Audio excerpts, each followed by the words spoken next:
눈폭풍이 몰아치던 어느 날, 미국 전체가 깜짝 놀란 기적 같은 일이 발생했는데요. 실종 아이들 목숨이 위협받는 급박한 순간, 한국 진돗개의 지혜와 용맹함이 아이들 목숨을 구한 사건이 있었습니다.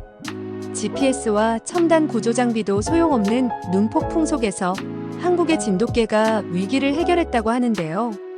지금부터 그 사연을 시작합니다. 안녕하세요. 저는 미국 워싱턴주 시애틀에서 산악구조대장으로 일했던 제이슨 밀러입니다. 지금은 은퇴해서 시애틀 근교 산자락에서 홀로 지내고 있죠. 2024년 초겨울이었습니다. 산악구조대에서 은퇴한 지 벌써 3년째였지만 아직도 과거의 기억에서 벗어나지 못하고 있었습니다. 사실 저에겐 한국이라는 나라에 대해 좋지 않은 기억이 있었습니다. 1990년대 초 저는 주한미군으로 복무했죠. 당시 25살이었던 저는 처음으로 아시아 땅을 밟았고 모든 것이 낯설고 불편했습니다. 특히 한국인들과의 의사소통은 정말 어려웠죠. 그러던 어느 날 설악산에서 대규모 조난 사고가 발생했습니다. 미군과 한국 구조대가 합동으로 수색작전을 펼쳤죠. 저도 그 작전에 투입되었습니다. 하지만 언어 장벽과 문화 차이로 인한 소통 실패로 작전이 엉망이 되었고 결국 구조해야 할 등산객 중 한 명을 잃고 말았습니다. 그 이후로 전 한국과 한국인들에 대해 일종의 죄책감과 거부감을 동시에 느끼게 되었죠. 제이슨, 넌 이제 쉬어도 돼. 충분히 많은 생명을 구했잖아. 동료들은 그렇게 말했지만 전 쉴 수가 없었습니다. 5년 전에는 또 다른 비극을 겪었거든요. 제가 이끌던 구조작전에서 가장 친한 동료 마이크를 잃었습니다. 갑작스러운 눈사태에 휩쓸린 마이크를 구하지 못했죠. 그 이후로 전 사람들과 더욱 거리를 두기 시작했습니다. 그 중에서도 한국인들과는 더욱 어울리기 어려웠습니다. 과거의 기억이 자꾸 떠올랐고 누군가를 또 잃을까봐 두려웠으니까요. 어느 날 오후 문을 두드리는 소리가 들렸습니다. 문 앞에는 옆집에 사는 한국계 이웃이 서 있었습니다. 안녕하세요, 제이슨 씨. 저 좀 부탁드릴 게 있는데요. 그의 이름은 준철이었습니다. 한국에서 군 복무까지 마친 후 미국으로 이민 온 사람이었죠. 무슨 일이신가요? 제가 급하게 한국에 다녀와야 하는데 혹시 제 개를 며칠만 돌봐주실 수 있나요? 정말 급한 일이 있어요. 어머니가 많이 편찮으셔서요. 순간 거부감이 들었습니다. 한국의 책임. 이 모든 단어가 제게는 부담스러웠죠. 죄송하지만 제가 알아요. 갑작스러운 부탁이라는 거. 하지만 이게는 정말 특별해요. 한국에서 온 진돗개인데 아주 영리하고 조용합니다. 밥만 주시면 돼요. 제가 7일 안에 돌아올게요. 준철의 간절한 눈빛을 보니 차마 거절할 수가 없었습니다. 게다가 그의 어머니 이야기를 들으니 설악산에서 아들을 잃은 그 어머니가 떠올랐죠. 알겠습니다. 7일이라고 하셨죠? 정말 감사합니다. 그렇게 저는 생각지도 못한 개와 함께 지내게 되었습니다. 다음 날 아침 준철이 개를 데리고 왔습니다.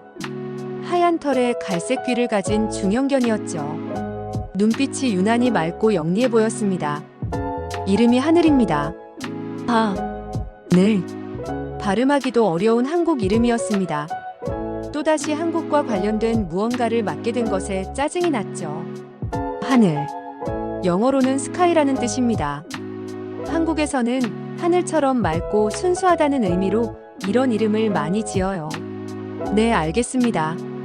준철은 개 사료와 물그릇, 목줄 등을 놓고 갔습니다. 그리고 종이에 적힌 간단한 지시사항도 남겼죠. 하루에 2번 산책시켜주시고 밥은 아침 저녁으로 주세요. 그리고 하늘이는 가끔 밤에 악몽을 꾸는 것 같아요. 그럴 때는 살짝 쓰다듬어 주세요. 악몽이라. 걔도 악몽을 꾸나? 하는 생각이 들었지만 일단 고개를 끄덕였습니다. 준철이 떠나고 난 후 저는 하늘을 마당에 묶어두고 집으로 들어왔습니다. 하지만 하늘은 계속 저를 바라보고 있었습니다. 저녁이 되어 밥을 주러 나갔을 때 하늘은 꼬리를 살짝 흔들며 다가왔습니다. 하지만 전 그저 사료만 부어주고 다시 들어왔죠. 그날 밤 저는 또 그 악몽을 꿨습니다. 설악산에서의 실패, 그리고 마이크를 잃던 순간이 뒤섞인 꿈이었죠. 눈보라 속에서 누군가를 찾아 헤매는데 아무리 불러도 대답이 없었습니다. 식은땀을 흘리며 깨어났을 때 놀랍게도 하늘이 제 침대 옆에 와 있었습니다. 이게 어떡해. 분명 밖에 묶어뒀는데 말이죠. 자세히 보니 목줄이 끊어져 있었습니다. 하늘은 조용히 제 옆에 누워 있었습니다. 마치 제가 악몽을 꾸는 걸 알고 있었다는 듯이요. 너도 악몽을 꾼다고 했지? 하늘은 고개를 살짝 기울이며 저를 바라봤습니다. 그 눈빛이 이상하게 위로가 되었죠. 다음 날 저는 하늘을 집안에 들여놓기로 했습니다. 어차피 목줄도 끊어졌고 이게가 조용하다는 건 확실했으니까요. 하늘은 제가 어디를 가든 따라다녔습니다. 부엌에 가면 부엌에, 거실에 가면 거실에. 처음엔 귀찮았지만 점점 익숙해졌습니다. 그러던 어느 날 아침, 제가 커피를 마시고 있을 때였습니다. 하늘이 갑자기 짖기 시작했죠. 평소에는 전혀 짖지 않던 개였는데 말입니다. 왜 그래? 하늘은 계속 현관문을 향해 짖었습니다. 문을 열어보니 우편 배달부가 중요한 서류가 담긴 등기우편을 놓고 가려는 중이었죠. 아, 잠깐만요. 서명해야 합니다. 그 서류는 제 은퇴연금과 관련된 중요한 문서였습니다. 만약 놓쳤다면 큰일 날 뻔했죠. 고맙구나, 하늘. 처음으로 하늘의 이름을 불렀습니다. 하늘은 꼬리를 흔들며 제 다리에 머리를 비볐죠. 그 순간 제 안에 쌓여있던 한국에 대한 거부감이 조금 누그러지는 걸 느꼈습니다. 하늘과 지낸 지 일주일쯤 됐을 때였습니다. 준철이 아직 돌아오지 않았지만 저는 이미 하늘과의 생활에 익숙해져 있었죠. 매일 아침 6시면 하늘이 제 침대 옆에 와서 조용히 기다렸고 우리는 함께 산책을 나갔습니다. 자, 오늘은 어디로 가볼까? 하늘은 즉시 일어나 꼬리를 흔들었습니다. 우리는 집 뒤편 산길로 올라갔죠. 예전에 제가 훈련할 때 자주 다니던 길이었습니다. 그런데 놀라운 일이 벌어졌습니다. 제가 영어로 스타프이라고 말하자 하늘이 즉시 멈췄습니다. 시시라고 하자 앉았고 컴이라고 하자 달려왔죠. 마치 영어를 완벽히 이해하는 것처럼요. 호기심이 생긴 저는 좀 더 복잡한 명령을 해봤습니다. 서치. 하늘은 즉시 코를 땅에 대고 주변을 수색하기 시작했습니다. 전문 수색견의 움직임이었죠. 파인드.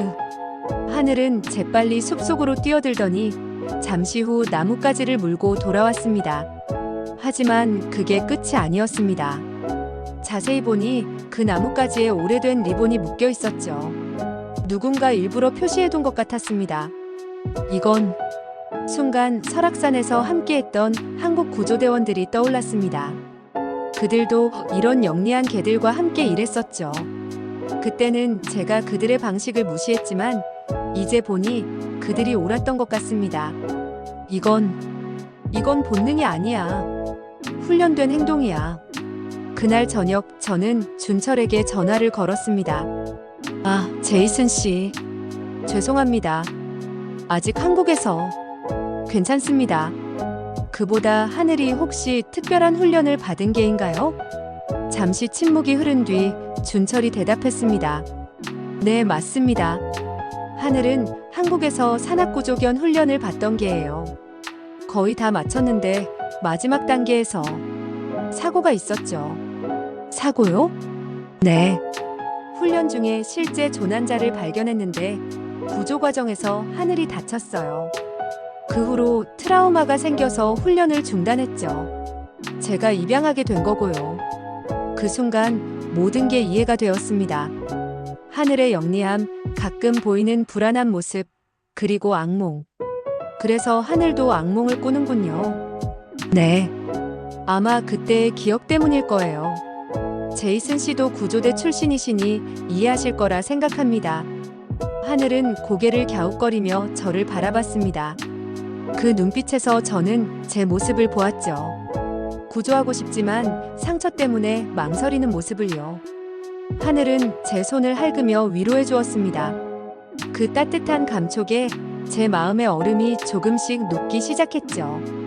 다음 날부터 저는 하늘과 함께 간단한 구조 훈련을 시작했습니다. 처음엔 망설이던 하늘도 점점 자신감을 되찾았고, 저도 오랜만에 구조대원으로서의 감각을 되살릴 수 있었죠. 하늘은 신나서 뛰어다녔습니다. 어느새 우리는 서로에게 없어서는 안 될 존재가 되어 있었습니다. 12월 중순, 갑작스러운 눈폭풍이 시애틀을 덮쳤습니다. 기상청은 50년 만에 최악의 폭설이라고 경고했죠. 그리고 그날 저녁 최악의 소식이 전해졌습니다. 제이슨 씨. 급한 노크 소리에 문을 열자 동네 사람들이 모여 있었습니다. 무슨 일이죠? 토미와 제이크가 산에서 길을 잃었어요. 토미와 제이크는 동네에서 유명한 10대 형제였습니다. 모험을 좋아하는 아이들이었죠. 언제부터요? 오후 3시쯤 산에 올라갔는데 지금까지 연락이 없어요. 폭설 때문에 수색대도 출동하기 어렵다고 하고. 그때 형제의 어머니가 제 앞으로 다가왔습니다. 눈물로 범벅이 된 얼굴이었죠. 제이슨, 제발. 당신이 구조대장이었다고 들었어요. 제발 우리 아이들을. 그녀의 모습에서 설악산에서 아들을 잃은 한국인 어머니의 얼굴이 겹쳐 보였습니다. 그때의 무력감, 죄책감이 다시 밀려왔죠. 저는 이제 현역이 아닙니다. 게다가 이런 날씨에는. 알아요. 하지만 이 산을 제일 잘 아는 건 당신이잖아요. 제발요. 그녀가 무릎을 꿇으려 하자 저는 황급히 말렸습니다. 하늘의 눈을 보니 이상하게도 용기가 났습니다. 알겠습니다. 준비하겠습니다. 저는 오랜만에 구조복을 꺼내 입었습니다. 손이 떨렸지만 하늘이 제 곁에 있어서 안심이 됐죠. 배낭에는 응급약품, 담요, 조명탄 등을 챙겼습니다. 하늘아, 오늘은 내 도움이 정말 필요해. 하늘은 힘차게 짖으며 대답했습니다. 밖으로 나가자 이미 자원봉사자들이 모여 있었습니다. 그 중에는 준철도 있었죠. 그는 며칠 전에 한국에서 돌아왔었습니다. 제이슨 씨, 저도 돕겠습니다. 고맙습니다. 우리는 즉시 수색을 시작했습니다. 눈보라가 점점 거세지고 있었죠. 시야는 불과 몇 미터 앞도 보이지 않았습니다. 토미, 제이크. 목이 터져라 외쳤지만 대답은 없었습니다. GPS도 폭설 때문에 제대로 작동하지 않았죠. 1시간, 2시간. 시간이 갈수록 희망은 사라져갔습니다. 다들 지쳐가고 있었죠. 이런 날씨에 아이들을 찾기란 불가능해요. 누군가 한숨을 쉬었습니다. 그때였습니다. 하늘이 갑자기 방향을 틀었습니다. 우리가 가던 길과는 완전히 다른 방향이었죠. 하늘아, 어디 가는 거야? 하늘은 계속 그쪽으로 가려고 했습니다. 눈 속에서도 확신에 찬 모습이었죠. 제이슨, 걔 말고 장비를 믿어요. 이거 시간 낭비예요. 다른 대원들은 고개를 저었습니다. 순간 설악산에서의 기억이 떠올랐죠. 그때도 한국인 대원들이 걔를 믿자고 했었습니다. 하지만 전 무시했고 결국 실패했죠.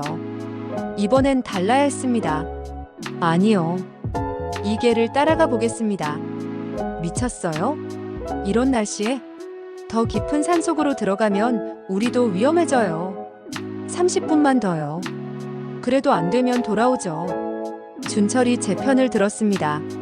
저도 제이슨 씨를 따르겠습니다. 하늘은 특별한 개예요. 결국 우리는 두 팀으로 나뉘었습니다. 저와 준철, 그리고 몇몇 자원봉사자들은 하늘을 따라갔죠. 점점 더 깊은 산속으로 들어갔습니다. 바람은 더욱 거세졌고 체감 온도는 영하 20도까지 떨어졌죠. 모두가 불안해하고 있을 때 하늘이 멈춰 섰습니다. 그리고 미친 듯이 눈을 파기 시작했습니다. 우리도 함께 눈을 치웠습니다.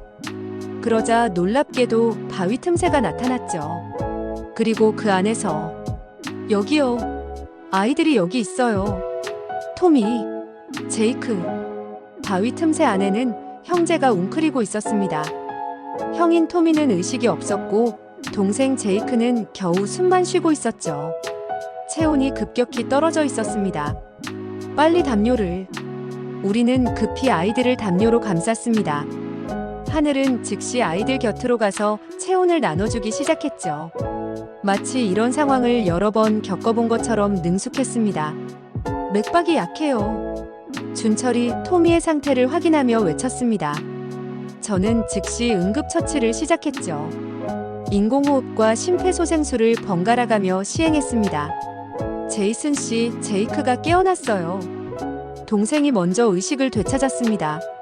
잠시 후 토미가 기침을 하며 눈을 떴습니다. 다행히 의식을 되찾은 거죠. 여기가 어디죠? 너희들을 구하러 왔어. 이제 안전해. 하지만 안심하기엔 일렀습니다. 우리는 여전히 폭설 속 깊은 산중에 있었고 아이들은 저체온증으로 위험한 상태였죠. 어떻게 여기를? 한 자원봉사자가 놀라서 말했습니다. GPS로도 찾을 수 없던 위치였거든요. 게다가 이 바위 틈새는 눈에 완전히 덮여 있어서 육안으로는 절대 찾을 수 없는 곳이었죠. 하늘이가 찾았어요. 준철이 자랑스럽게 말했습니다. 저는 토미를 업었습니다. 그 순간 마이크를 구하지 못했던 기억이 떠올랐죠. 눈 속에서 친구를 잃었던 그날. 하지만 이번엔 다릅니다. 반드시 살려야 했습니다. 모두 따라오세요. 빨리 하산해야 합니다. 하지만 문제가 있었습니다.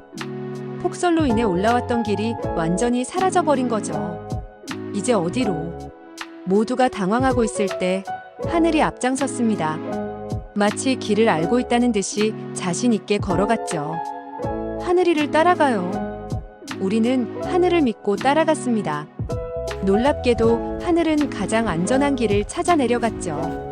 가파른 경사면을 피하고 얼어붙은 계곡을 피하며 정확하게 방향을 찾아갔습니다. 하산하는 내내 하늘은 계속해서 뒤를 돌아보며 우리가 잘 따라오는지 확인했습니다. 마치 양치기 개처럼 무리를 이끄는 모습이었죠. 잠깐 저기.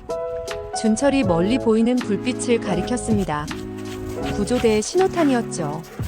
우리가 올바른 방향으로 가고 있어요.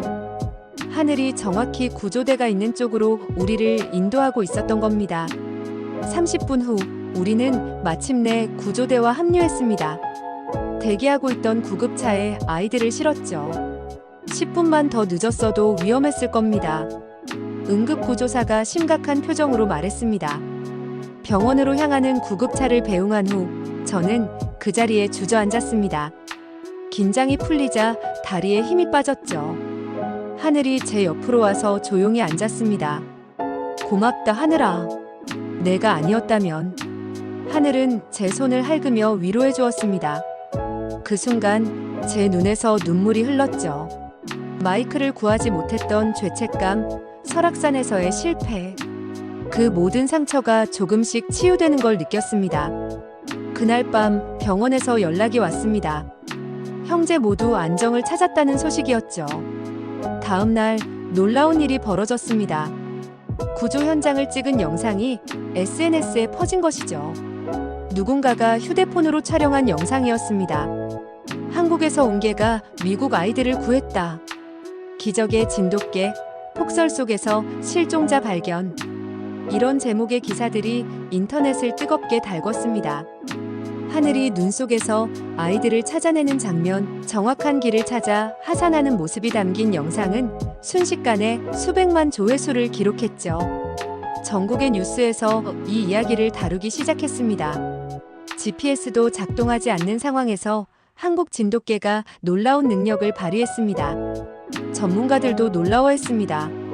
동물행동학자들은 이렇게 분석했죠. 진돗개의 이런 능력은 정말 놀랍습니다. 뛰어난 후각은 물론 방향 감각과 상황 판단 능력이 탁월합니다. 특히 주목할 점은 생명 감지 능력입니다. 눈 속 깊은 곳에 있는 사람을 찾아낸 건 본능 이상의 무언가가 있다는 증거죠. 방송국에서 인터뷰 요청이 쇄도했습니다. 전 거절하려 했지만 준철이 말했습니다.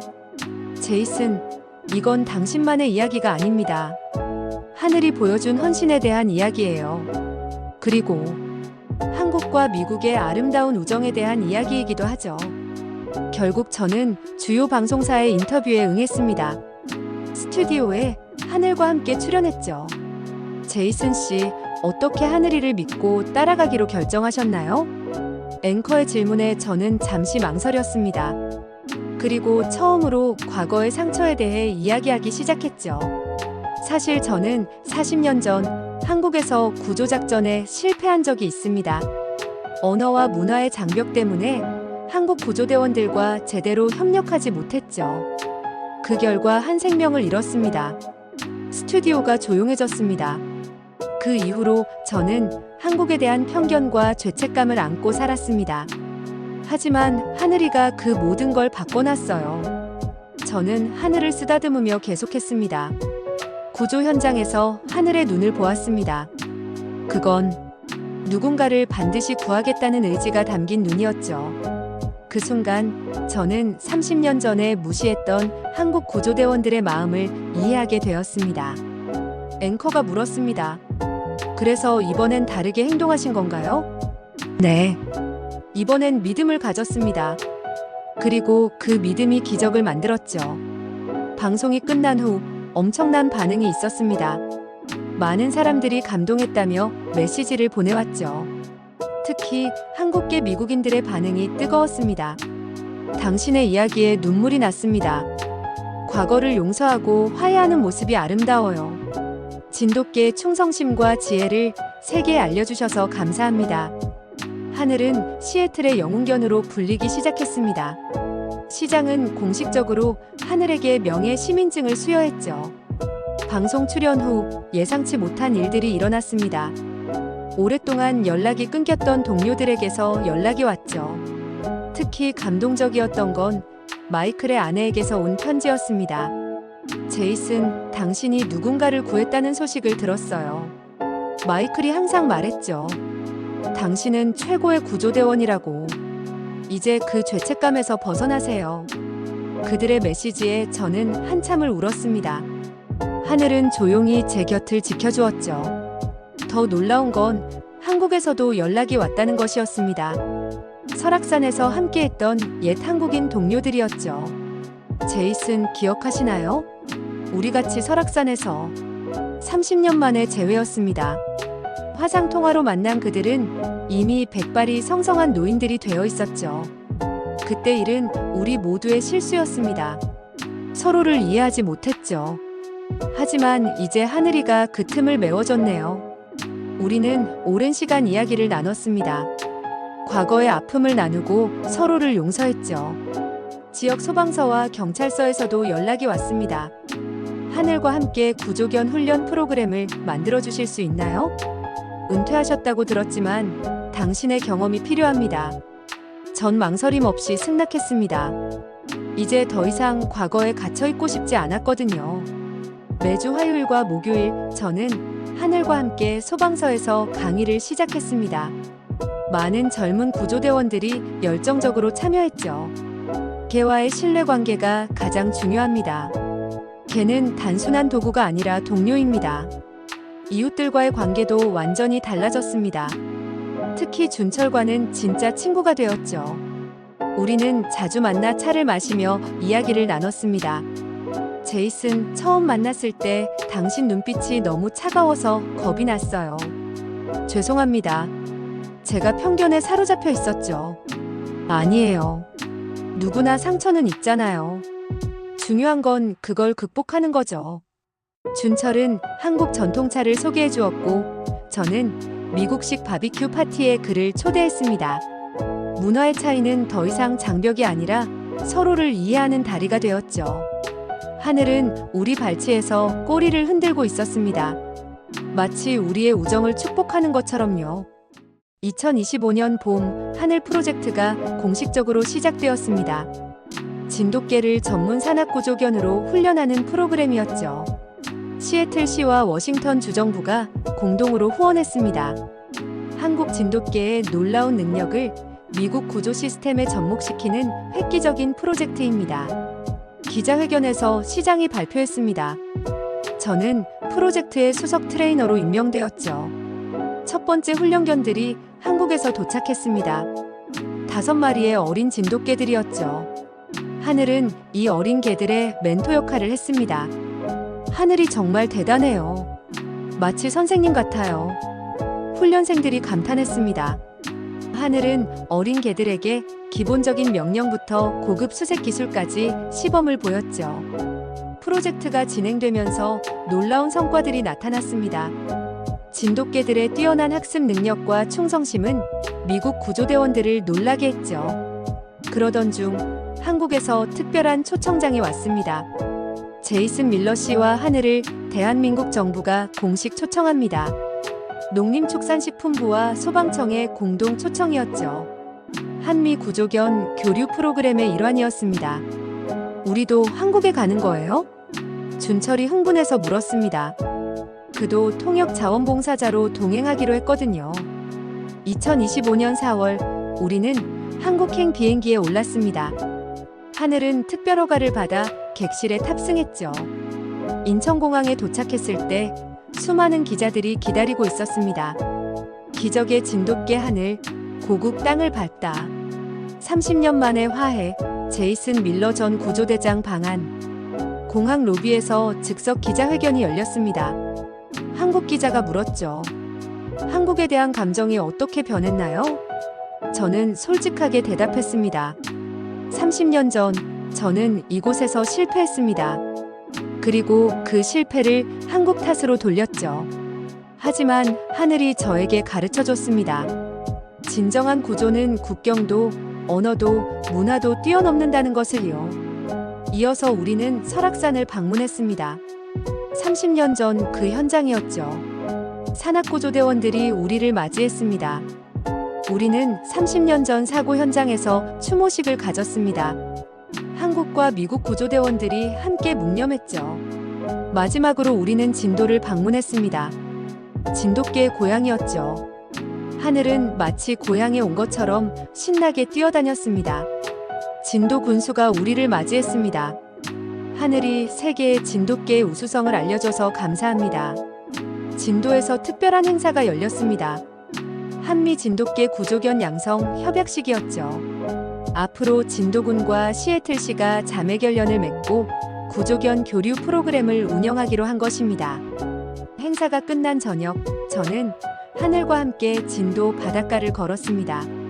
석양이 아름답게 물들고 있었죠. 하늘아, 내 덕분에 내가 새로운 삶을 찾았어. 고마워.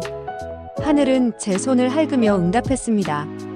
미국으로 돌아온 후 저는 책을 쓰기 시작했습니다. 제목은 하늘이 가르쳐준 것들 마이너스 용서와 화해의 여정이었죠. 책의 마지막 장에 이렇게 적었습니다. 한 마리 개가 제 인생을 구했습니다. 30년간 품고 있던 상처와 편견을 치유해줬죠. 그리고 진정한 구조란 무엇인지 다시 알게 해줬습니다. 구조는 단순히 생명을 구하는 것이 아닙니다. 마음을 구하고 관계를 구하고 희망을 구하는 것입니다. 어느 저녁 준철이 또 한국 전통차를 가져왔습니다. 우리는 하늘과 함께 앉아 차를 마셨죠. 제이슨, 이제 당신은 완전히 달라졌어요. 그런가요? 네, 눈빛이 따뜻해졌어요. 마음의 평화를 찾은 사람의 눈이죠. 저는 하늘 앞에 찻잔을 놓으며 말했습니다. 우리 둘 다 치유됐구나. 너는 구조견으로서의 트라우마를, 나는 과거의 상처를 극복했어. 하늘은 꼬리를 흔들며 제 손을 핥았습니다. 멀리서 하늘 프로젝트의 훈련견들이 짖는 소리가 들렸죠. 그들도 언젠가 하늘처럼 누군가의 생명과 마음을 구할 것입니다. 이제 저는 압니다. 때로는 구원이 전혀 예상치 못한 곳에서 온다는 것을. 그리고 진정한 용서와 화해는 마음을 열 때 시작된다는 것을요. 제게는 그것이 바로 한국에서 온 진돗개 하늘이었습니다. 고맙다 하늘아. 나의 하늘이 되어줘서.